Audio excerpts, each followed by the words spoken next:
जळगाव विधान परिषद निवडणुकीच्या पार्श्वभूमीवर शिवसेनेने जळगावात एक महत्त्वपूर्ण बैठक घेतली आहे। या बैठकीत जळगाव विधान परिषद मतदारसंघाची जागा शिवसेनेनेच लढवावी असा सूर स्थानिक नेत्यांनी एकमताने मांडलाय।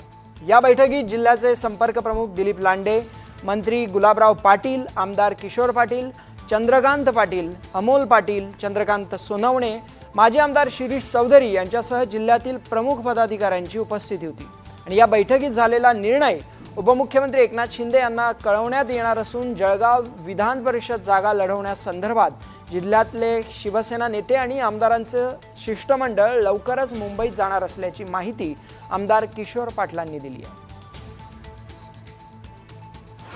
आज एवढं एक मत झालेलं आहे की इथे आपली भारतीय जनता पक्षाच्या बरोबरच शिवसेनेची ताकद आहे।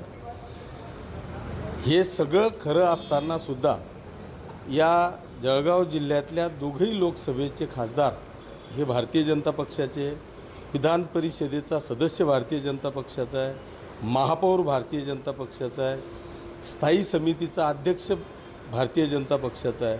मग बरोबरीची ताकद असताना किमान आम्हाला विधान परिषदेची जागा द्यावी ह्या विषयावर आमचं सगळ्यांचं एकमत झालेलं आहे। आणि याच्यासाठी कुठलीही तडजोड नाही की ही सोडा मग ही आम्हाला द्या असं न करता जळगाव जिल्ह्यातली विधान परिषदेची जागा ही शिवसेनेला सोडावी याच्यावर आमचं एकमत झालेलं आहे।